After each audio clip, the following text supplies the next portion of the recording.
Once again very good morning student. I hope आप सब लोग काफी अच्छे से होंगे and you enjoy the study also. Same lectures, final account, same chapter final account we are going to continue. Next question student हम लोग देखने जा रहे हैं मार्च 1980 बोर्ड क्वेश्चंस। ये सारे पीडीएफ आपके पास, सारे क्वेश्चंस आपके पास हैं। तो मार्च 1980 का बोर्ड क्वेश्चंस हम लोग देखने जा रहे हैं। एज यूजुअल स्टूडेंट, मैंने अगेन और अगेन रिपीट कर दिया ना, इसमें हम लोग we draw the four ledgers. आपका एक trading account which is known as the factory, profit and loss, office account. यहां पर थोड़ा सा सिर्फ डिफरेंस ये हुआ है स्टूडेंट, नॉर्मली हम पार्टनर कैपिटल ड्रॉ करते हैं, हमारे पास कैपिटल रहता है, लेकिन थियरी के टाइम ऑलरेडी मैं आपको रिपीट कर चुका हूं कि when they give partner capital and current, at that time we draw the current. हम लोग क्या ड्रॉ करेंगे इस समय स्टूडेंट? करंट ड्रॉ करेंगे। अच्छा, करंट ड्रॉ करेंगे तो कैपिटल क्या करेंगे सर? तो जब करंट ड्रॉ करोगे ना डियर, तो कैपिटल को आप कहां पे लिखोगे? बैलेंस शीट की लायबिलिटी में। दोनों एक साथ ड्रॉ नहीं कर सकते ना, सिर्फ कैपिटल दिया रहेगा, we draw the capital. Capital भी दिया रहेगा, करंट भी दिया रहेगा, वी ड्रॉ द करंट। और कैपिटल को कहां लिख दोगे? लायबिलिटी। सारा एक्टिविटीज जो आप कैपिटल में करते हो वही क्या करोगे आप इसमें करोगे? करंट में। फिर फोर लेजर्स हमने ड्रॉ किया। बैलेंस शीट आपका लायबिलिटी है, एसेट्स है। क्वेश्चन करने का तरीका हमेशा की तरह से, आप क्वेश्चन को रीड करोगे, एडजस्टमेंट को रीड करोगे, रिलेटेड आइटम्स को आप मार्किंग कर दोगे। ट्रायल बैलेंस में जो भी आपको आइटम्स दिया है, you give the only one effect, और एडजस्टमेंट में जो भी आपको इफेक्ट दिया है, एडजस्टमेंट में जो भी दिया है, एटलीस्ट उसका कितना इफेक्ट? 2 इफेक्ट। उसका भी मैं रीजन आपको बता चुका हूं। ट्रायल बैलेंस के अंदर जो भी आइटम्स हैं उसका ऑलरेडी जर्नल हो चुका है, तो वो कहीं ना कहीं हमारे पास पूरे लेजर्स में एक ही जगह अपीयर होगा। और एडजस्टमेंट का बार बार मतलब बताया ना डियर, एडिशनल इंफॉर्मेशन। तो एडिशनल इंफॉर्मेशन है, आज मैं उस ट्रांजेक्शन को करने जा रहा हूं, आज मैं उस एंट्री को करने जा रहा हूं, तो आज जब मैं उस एंट्री को करूंगा तो एक इफेक्ट डेबिट और another one is the credit. Rapidly fast थोड़ा सा मैं क्वेश्चन को रीड करता हूं, आप प्लीज देखो। You keep the pencil also, आप अपने पास एक पेंसिल भी रखना एडजस्टमेंट मार्किंग करने के लिए।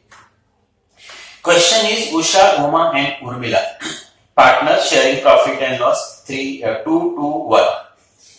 The trial balance date 31st December 79। Trial balance में डेबिट में देखो ओपनिंग स्टॉक है, परचेज है, वेजेस है, कैरेज है, इलेक्ट्रिसिटी है, रिटर्न इनवर्ड है, सैलरी है, बैड डेब्ट्स है, bill receivable, debtors, building, travelling, cash. Credit को जाता हूं स्टूडेंट, तो वहां पर कैपिटल में उषा है, उमा है, उर्मिला है। Same time we have the current, sales, rent received, creditor, sundry income, and we have the additional information as an adjustment. First adjustment is goods worth rupees 6,000 were destroyed by the fire and insurance company admitted the claim 5,300। Student 12th standard के लिए ये one of the important adjustment, काफी कम time इस adjustment को लोग पूछते हैं, और टीचर्स या मैं भी हमेशा बोलने के लिए बोलते हैं ट्रायल बैलेंस का एक इफेक्ट, एडजस्टमेंट का 2 इफेक्ट, बट ये एक ऐसा एडजस्टमेंट है जिसका 3 इफेक्ट्स आएगा। ये एक ऐसा एडजस्टमेंट है जिसका 3 इफेक्ट आएगा। सो इस एडजस्टमेंट को आप इंपॉर्टेंट कर लो, और ये ऊपर कहीं मार्किंग नहीं होगा, ऊपर कहीं इसके लिए कुछ आपको इंफॉर्मेशन ऐसा नहीं है। We have the outstanding expenses, we have the wages, we have the electricity. My dear student, आप वेजेस देखो, ऊपर से अगर रीडिंग करते हुए आएगा तो थर्ड आइटम्स आपका वेजेस है, उसको आप मार्किंग कर लो, कोई भी एक मार्किंग कर लो। इलेक्ट्रिसिटी जस्ट उसी के थोड़ा नीचे आओगे तो इलेक्ट्रिसिटी भी आपके पास है। क्लोजिंग स्टॉक वंस अगेन ऊपर कहीं क्लोजिंग स्टॉक नहीं दिया है तो मार्किंग नहीं होगा। ट्रायल बैलेंस का जो स्टॉक होता है ना डियर, वो हमेशा ओपनिंग स्टॉक होता है, एक क्लोजिंग स्टॉक है, तो ये मार्किंग नहीं होगा। देन डेप्रिसिएशन में बिल्डिंग है, मशीन है, देखो बिल्डिंग एंड मशीन भी आपके पास है, और थोड़ा सा नीचे रीडिंग करते आओ, आप देखोगे कि बिल्डिंग्स है, and last items is a machinery, machinery को मार्किंग कर लो। And student, an advance of rupees 700 to the worker included in salary, salary को भी आप क्या करो? मार्किंग करो। तो हमेशा की तरह हम लोगों ने क्वेश्चन रीड किया, एडजस्टमेंट को मार्किंग किया, एडजस्टमेंट को मार्किंग करने के पीछे का बार बार रीजन समझाता हूं मैं स्टूडेंट कि वो ऐसे आइटम्स हैं जिनके साथ कुछ तो प्लस माइनस करना बाकी है, अभी वो अमाउंट करेक्ट अमाउंट नहीं है, तो उसको मैं कहां लिखूंगा, पिलर में, और जिसको आपने मार्किंग नहीं किया उसको हम कहां लिखेंगे, आउटर में। ओके, हमेशा की तरह स्टूडेंट जो आपका एक क्वेश्चन है ना, क्वेश्चन में देखो डेबिट साइड क्रेडिट साइड है, डेबिट साइड के ऊपर आप पेंसिल से मार्किंग कर लेना एक्सपेंसेस लॉसेस एसेट्स, और एक क्रेडिट साइड के ऊपर मार्किंग कर लेना income gain liability. Debit side का पोस्टिंग करते समय आप trading profit and loss debit के बारे में सोचना, और अगर एसेट्स होगा तो बैलेंस शीट का एसेट्स। क्रेडिट के मार्किंग के टाइम में आपके क्या ध्यान में रखना है, क्रेडिट में क्या है, इनकम गेन लायबिलिटी। क्रेडिट का item credit side, trading profit and loss का क्रेडिट, नहीं तो बैलेंस शीट का लायबिलिटी। लायबिलिटी मतलब क्रेडिट साइड, एसेट्स का मतलब debit side. I hope understood student. चलो, इसके अलावा मैंने आपको बताया कि मैं पहले भी अपीयर कर सकता था, और मैं देखना एक दो क्वेश्चन के बाद मैं पहले ही फॉर्मेट में लिख लूंगा। मैंने बताया कि इसमें के 3 आइटम्स, उनका स्पेस, उनका जगह फिक्स होता है, तो वो कोई भी XYZ क्वेश्चंस रहे, आपको क्वेश्चंस रीड करने की जरूरत नहीं, और कहीं पर भी जाके अकाउंट्स आप पढ़ोगे तो ये 3 आइटम्स पहले आप अपीयर कर लेना, इनका फिक्स प्लेस है स्टूडेंट। तो ये है आपका opening stock, another one student purchase, purchase always in inner, return रहे नहीं रहे ऑलवेज इनर, रिटर्न नहीं रहेगा ना कोई इश्यू नहीं है, मैं डैश करके सेव अमाउंट कहां लिखूंगा, आउटर में। तो एक ना आदत होता है, एक तरीका होता है, उस तरीके को आप फिक्स रखो, कांस्टेंट रखो, तब आपको एक क्वेश्चंस करना आपके लिए क्या होगा, इजी होगा। तो इस 3 आइटम्स जिसका जगह फिक्स है, तो हमेशा आप उसको वहीं पर लिखो। I hope everyone understood. Suresh तुमको समझ में आ रहा है, महेश आपको आ रहा है समझ में, देख रहे हो आप, चलो कॉन्सेंट्रेट करो, यहां पर देखो, बोर्ड पर देखो आप प्लीज। चलो, debit side student, debit side के लिए सर ने क्या बताया आपको, एक्सपेंसेस लॉसेस और एसेट्स।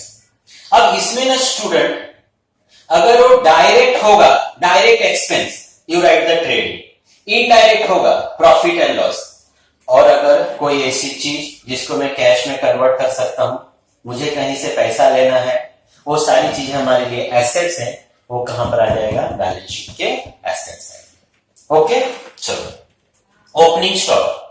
अब ये ओपनिंग स्टॉक का मतलब होता है ओपनिंग स्टॉक ऑफ मटेरियल। अब मटेरियल कहां पे यूज होता है, फैक्ट्री। फैक्ट्री मतलब कौन सा अकाउंट, बच्चा लोग, ट्रेडिंग। कहां का पोस्टिंग कर रहा हूं, डेबिट साइड, तो कंफ्यूज होने का ही नहीं कि क्रेडिट में लिखो क्या, डेबिट का पोस्टिंग कर रहे हैं, you write on the debit side, opening stock, direct expenses 8000।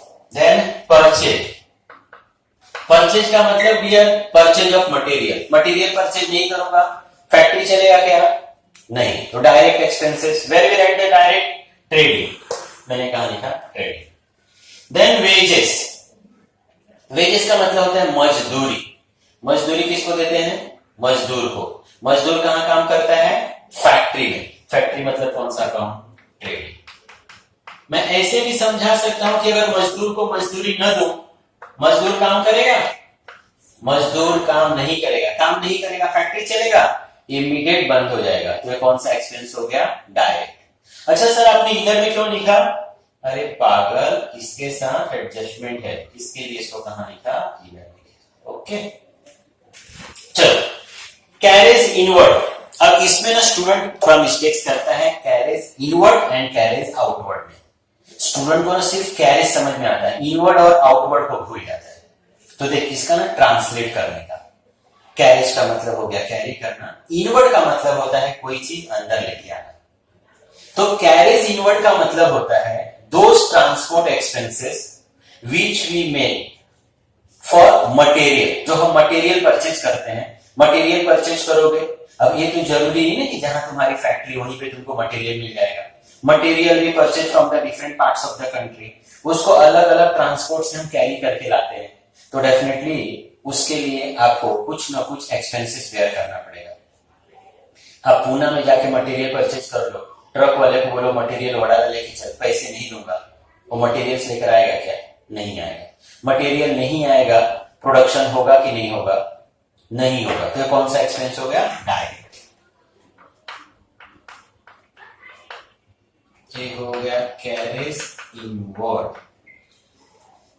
This amount is student 2000, no adjustment, so outer. Electricity मैंने बताया पावर। पावर का मतलब those electricity which we require to run the machine, वो हमको कहां पे जरूरत पड़ता है? फैक्ट्री। मशीन कहां पर होता है? फैक्ट्री में। वो डायरेक्ट एक्सपेंस। इलेक्ट्रिसिटी का नॉर्मल अंडरस्टैंड जो हमारे ऑफिसेस के अंदर लगता है। तो इलेक्ट्रिसिटी एक इनडायरेक्टली रिलेटेड विद मैन्युफैक्चरिंग। अगर ये एक्सपेंस 2-4 दिन बंद हो जाएगा तब भी मैन्युफैक्चरिंग बंद होने वाला नहीं है। इलेक्ट्रिसिटी कहां के लिए? ऑफिस के लिए। ऑफिस मतलब कौन सा? Profit and loss. अब इसमें कंफ्यूज मत होना कि सर आप डेबिट में क्यों लिख रहे हो, क्योंकि पोस्टिंग कहां का कर रहे हैं? डेबिट साइड का। Electricity and insurance student, this amount is 1900 and we have the adjustment, so here return inwards, यहां भी स्टूडेंट गलती करता है। रिटर्न इनवर्ड्स और रिटर्न आउटवर्ड्स, वंस अगेन आप इसका ट्रांसलेशन करना। रिटर्न का मतलब होता है वापस, इनवर्ड का मतलब होता है अंदर आना।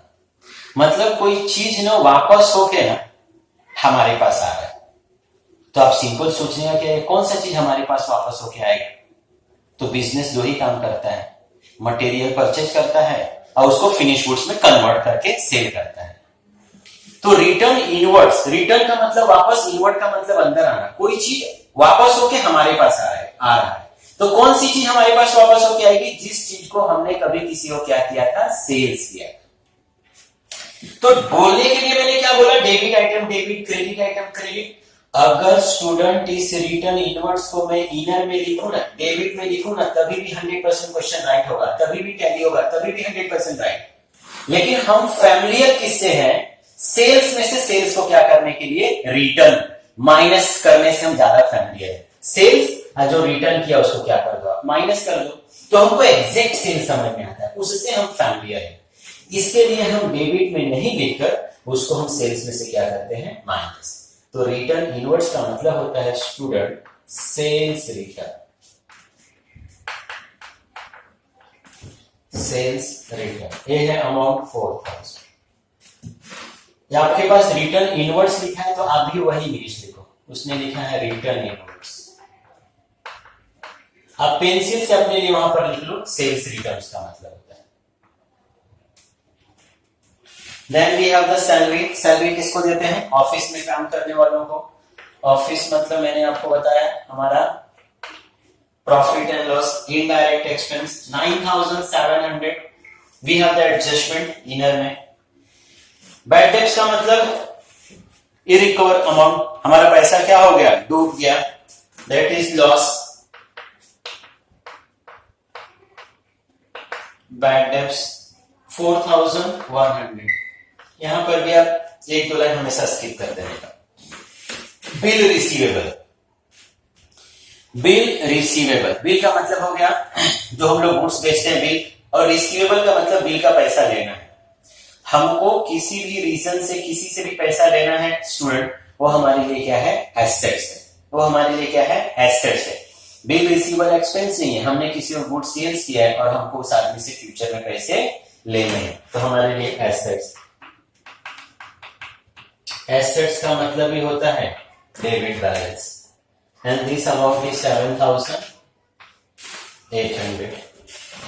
डेटर्स ऑलरेडी 11th में पढ़े हो। एक एक वर्ड्स का ना मीनिंग मालूम होना चाहिए स्टूडेंट। अगर ये मीनिंग मालूम होगा ना तो आपसे कभी गलती नहीं होगा। डेटर्स का मतलब ही होता है those person to whom we sell on the credit. मतलब वंस अगेन मैं बोलूंगा कि डेटर्स का मतलब वह लोग जिनको मैंने क्रेडिट पर सेल्स किया है और मुझे उनसे पैसे लेने हैं। डेटर्स 10,200, एडजस्टमेंट नहीं है, so we write on the outer. Building, building भी हमारे लिए क्या है स्टूडेंट? एसेट्स है। बिल्डिंग एसेट्स, एडजस्टमेंट है, we write in the year. Travelling expenses, अब ट्रैवलिंग एक्सपेंसेस इनडायरेक्ट एक्सपेंस है। ट्रैवलिंग करने का काम देखोगे कौन करता है, ज्यादा करके सेल्समैन करते हैं। तो this is not directly related with manufacturing.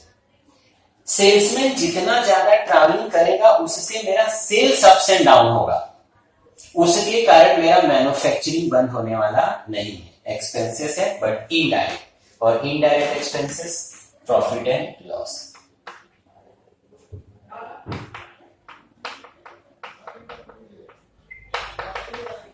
Traveling expense, no adjustment, 4,900. Cash at bank. Cash at bank is the assets. Already हमारे पास कैश है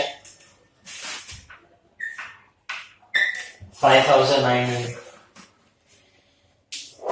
प्रीपेड इंश्योरेंस। अब देख स्टूडेंट, ये इंश्योरेंस नहीं लिखा है, इसने क्या लिखा है, प्रीपेड इंश्योरेंस। अगर सिर्फ इंश्योरेंस लिखा रहता ना, मैं बोलता देख this is the expense, profit and loss में लिखता।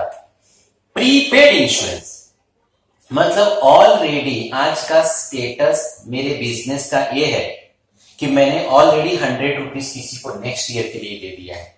तो मैंने किसी को नेक्स्ट ईयर के लिए पैसा दिया है, यहां पर तो मुझे प्रॉफिट एंड लॉस में तो सिर्फ दिस ईयर के इनकम और एक्सपेंसेस लिखना है स्टूडेंट।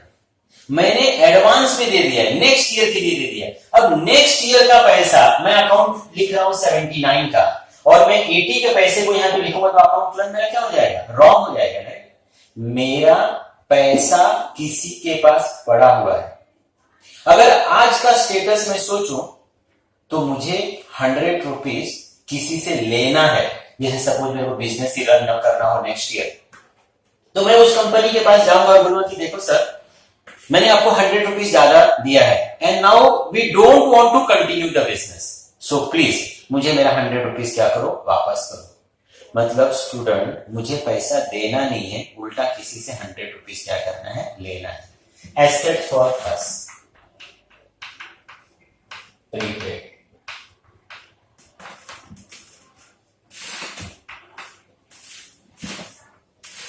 गर्ल्स आप लोगों को समझ में आ रहा है? Yes, very good. Next one is the vehicle. Vehicle is also assets.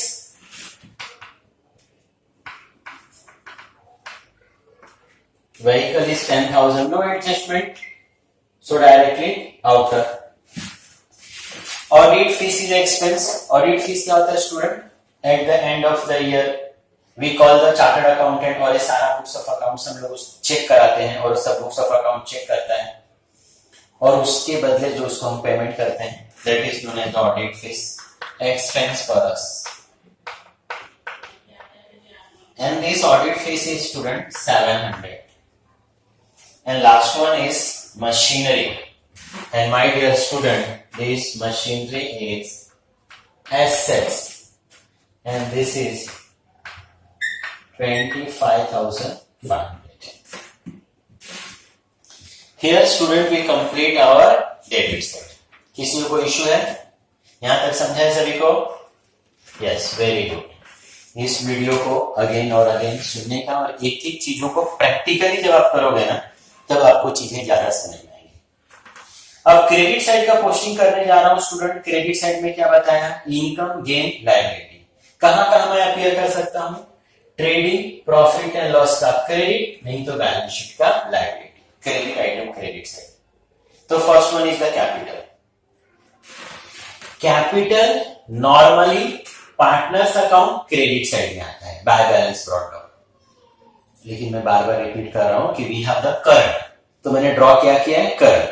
तो जब मैंने करंट ड्रॉ किया है तो कैपिटल कहां लिखूं मैं, तो डायरेक्टली लायबिलिटी। तो मैंने लिखा ए कैपिटल, ये है उषा 20,000। नेक्स्ट कौन है इसके अंदर, Uma and 20,000, and Urmila 10, and total is 50,000। Current, see we have the current account. Credit side का पोस्टिंग कर रहे हैं तो मैं भी क्रेडिट साइड में ही जा रहा हूं।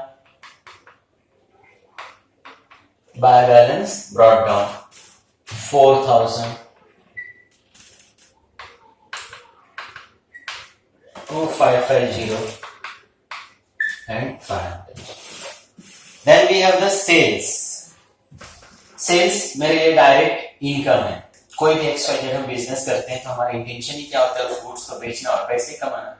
डायरेक्ट इनकम देखो, ट्रेडिंग, ये आपका sales.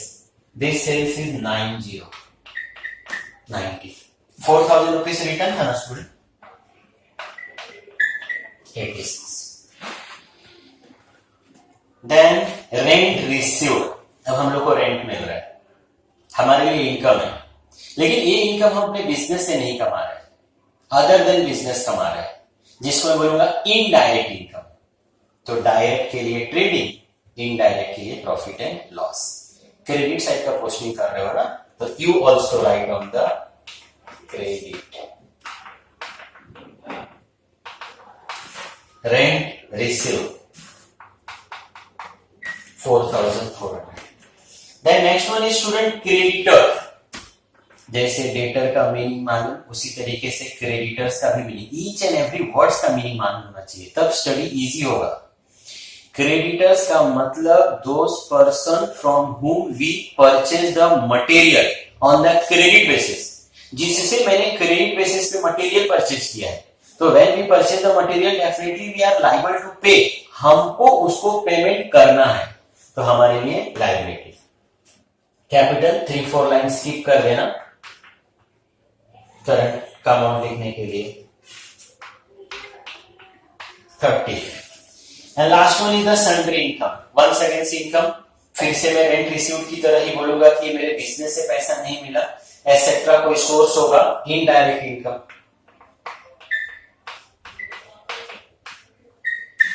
Sundry income, this is 350।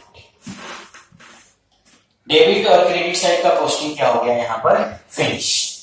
यहां तक किसी को भी कुछ भी प्रॉब्लम्स है तो प्लीज आप शेयर कर सकते हो, पूछ सकते हो। तो here we finish the trial balance, जिसका only one effect. Now we are going to see the adjustment, additional information, at least 2 effect, जिसमें से क्वेश्चंस के रीडिंग के टाइम ही मैंने आपको बताया कि फर्स्ट एडजस्टमेंट को आप इंपॉर्टेंट करो। ये एडजस्टमेंट काफी कम पढ़ने को मिलता है, and this is the adjustment. और 12th में बेसिकली सिर्फ यही एक ऐसा एडजस्टमेंट है, मैं बोल सकता हूं, जिसका 3 इफेक्ट। अदरवाइज 12th स्टैंडर्ड के अंदर ऐसा कोई एडजस्टमेंट और नहीं मिलेगा आपको जिसका 3 इफेक्ट्स है। तो this is the adjustment which 3 effects. अब ना इसको ध्यान से अगर रीड करोगे ना तो इजीली आपको समझ में आएगा, बाहर करोगे तो कभी नहीं आएगा। Goods worth ₹6,000 were destroyed by fire. Insurance company admitted the claim 5,300. 6,000 rupees का गुड्स था, फायर हुआ, उसमें वो गुड्स जल गए। अब इस कंपनी ने शायद इंश्योरेंस निकाला होगा, ये इंश्योरेंस कंपनी के पास गया और जाके बोला कि मेरा गुड्स जल गया। इंश्योरेंस कंपनी ने एडमिट किया, don't worry I will pay the 5,300 rupees. तो देखो मैं स्टूडेंट को कैसे समझाता हूं, मैं स्टूडेंट को बोलता हूं क्या जल गया स्टूडेंट, तो गुड्स जल गया। अब बताओ कि गुड्स कहां बनता है, फैक्ट्री में बनता है। फैक्ट्री का मतलब कौन सा अकाउंट, ट्रेडिंग। तो माय डियर पहले आप इस अकाउंट में आ जाओ, ये ट्रेडिंग में आ जाओ। गुड्स जल गया ना रे, गुड्स जल गया, गुड्स रियल अकाउंट में आता है, गुड्स रियल अकाउंट में आता है। रियल का रूल है comes in debit goes out credit. Goods जला मतलब इन शॉर्ट मेरे फैक्ट्री से उतना गुड्स क्या हो गया, चला गया ना रे, निकल गया ना, गोज आउट। गोज आउट क्या हो जाएगा, क्रेडिट। मैं फिर से रिपीट कर रहा हूं, क्या जल गया, गुड्स। गुड्स कहां पे, फैक्ट्री। फैक्ट्री मतलब कौन सा अकाउंट, क्रेडिट। मैं ट्रेडिंग में गया। अब क्या बोल रहा हूं, गुड्स जल गया, इसका मतलब इन शॉर्ट उतने का गुड्स मेरे पास से क्या हो गया, चला गया। Goods real goes out credit. Credit side में मैं लिख रहा हूं by goods destroy by fire 6,000। अब 6,000 का गुड्स चला, मैंने बताया कि हमने इंश्योरेंस कंपनी को क्लेम किया, इंश्योरेंस कंपनी ने एडमिट किया, don't worry I will pay the 5,300 rupees. दिया नहीं है उसने, अगर वो दे दिया होता तो एडजस्टमेंट में नहीं जाता, तब तो उसकी एंट्री कैश में हो गई जाती। मीन्स वंस अगेन हम लोगों को 5300 कहीं से मतलब इंश्योरेंस कंपनी से मिलने वाला है, मेरे को पैसा मिलने वाला है, रिसीवेबल है मेरे लिए assets.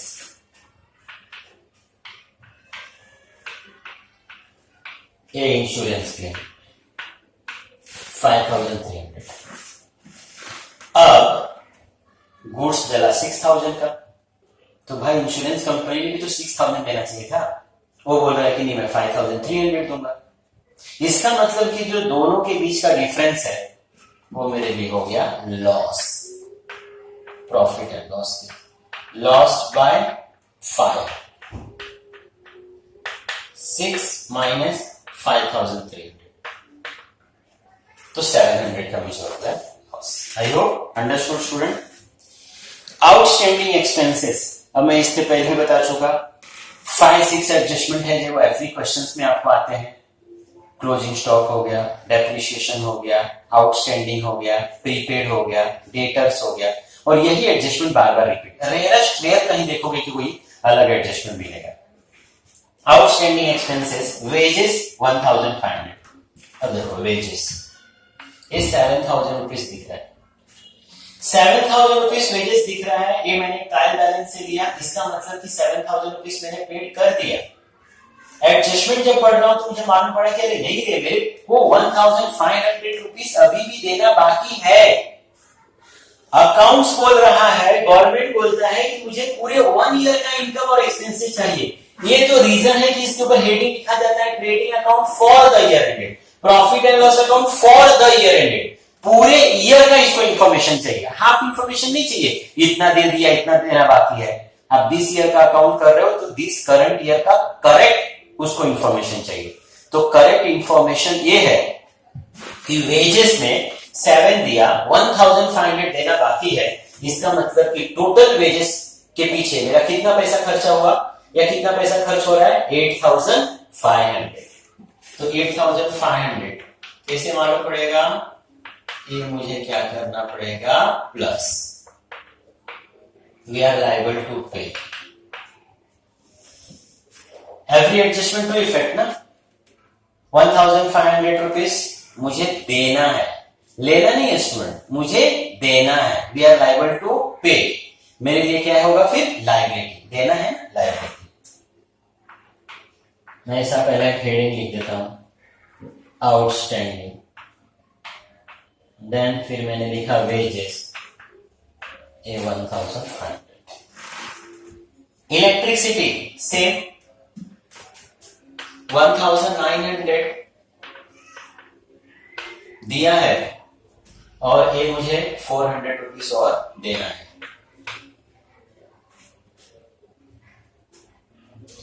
$2003 400 we are liable to पे, मेरे लिए लायबिलिटी।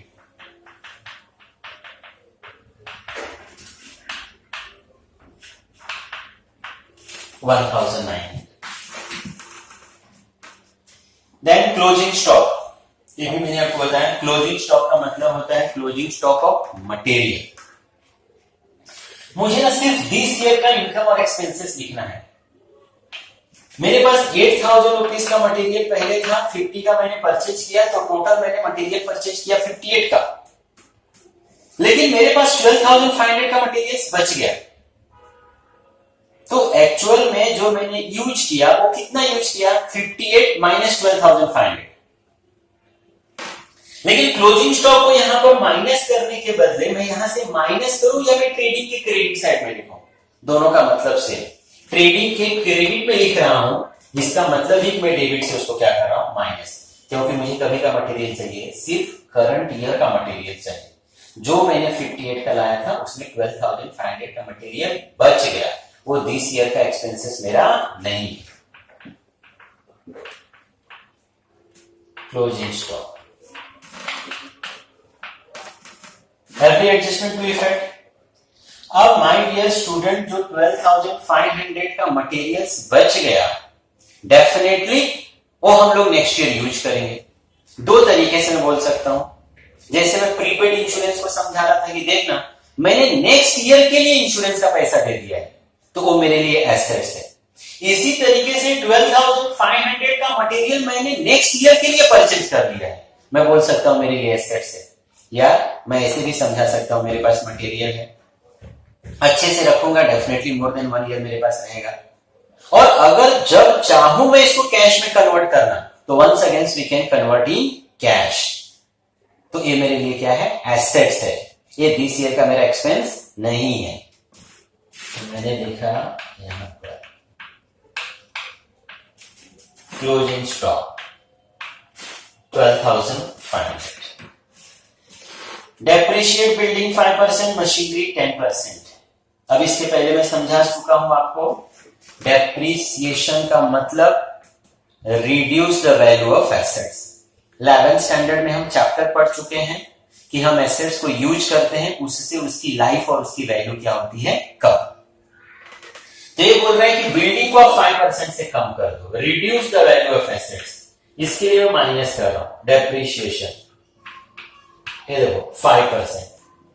अब 30,000 के ऊपर अगर मैं 5% कैलकुलेट करूंगा स्टूडेंट, तो देखो 1,500 रुपीज हो जाएगा आपका। देखो आप ऐसे कर सकते हो, 30,000 5% का मतलब 5/100, 20 से 20 क्या करोगे, कैंसल, 300 इंटू 5 तो 1,500 हो गया, 28,500। मेरे पास 30 का बिल्डिंग था, अब 28 का बचा, तो 1,500 से मेरी बिल्डिंग की कीमत कम हो गई, मेरी प्रॉपर्टी आज कम हो गई। तो प्रॉपर्टी कम होना चाहिए कि दुखी होना चाहिए रे?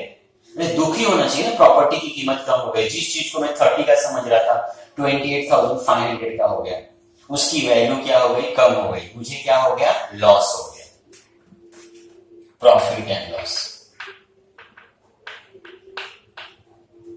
डेप्रिसिएशन, ये आपका बिल्डिंग 1,500, मशीनरी के ऊपर 10%,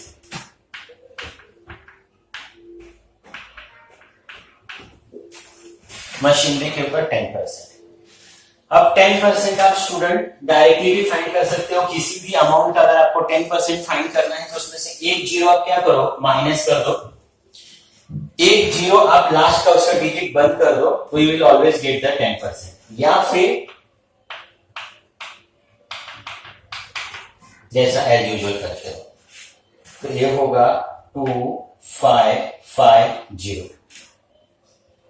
तो अब 25 में से 2250 आप माइनस करोगे स्टूडेंट, 25 था ना, 22 9 10। सेकेंड इफेक्ट वंस अगेन उसका,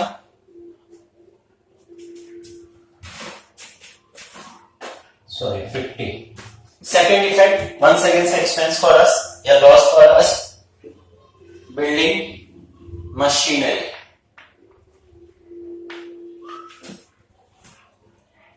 2550 0 5 10 4, and last one is an advance of 700 to the worker included in salary.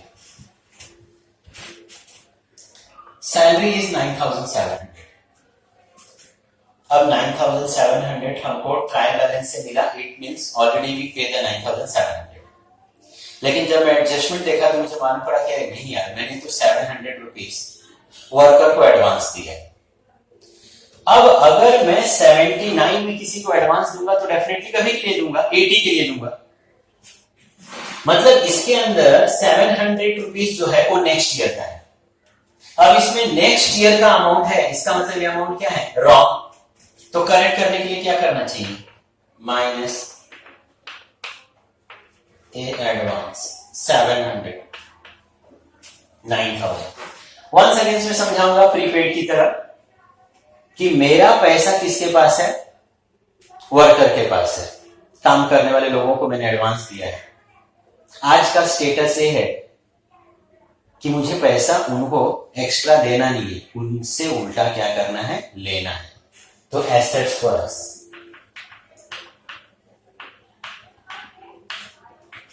Advance 700। I hope student understood. तो as usual we finish this. Close करने के लिए मैंने बताया कि एक या दो क्वेश्चंस और होने के बाद मैं आपको समझाऊंगा. एक ही टाइम अगर मैं सारी चीजें बताऊं तो थोड़ा सा आपको प्रॉब्लम्स होगा. तो नेक्स्ट क्वेश्चन से, this is the second question, इसके बाद के क्वेश्चन से कैसे क्लोज करेंगे वो समझाएंगे. अब देखो स्टूडेंट, स्टूडेंट यहाँ रिटर्न नहीं था तो मैंने डैश करके सेम अमाउंट कॉपी कर लिया. बैक टैक्स में भी कुछ नहीं था तो यहाँ पर मैंने क्या किया. अब जो नेक्स्ट क्वेश्चंस करेंगे तो उसमें किस तरीके से लेजर्स हम लोग क्लोज करेंगे वो मैं चीजें आपको समझाऊंगा. This is the second question. Thank you student.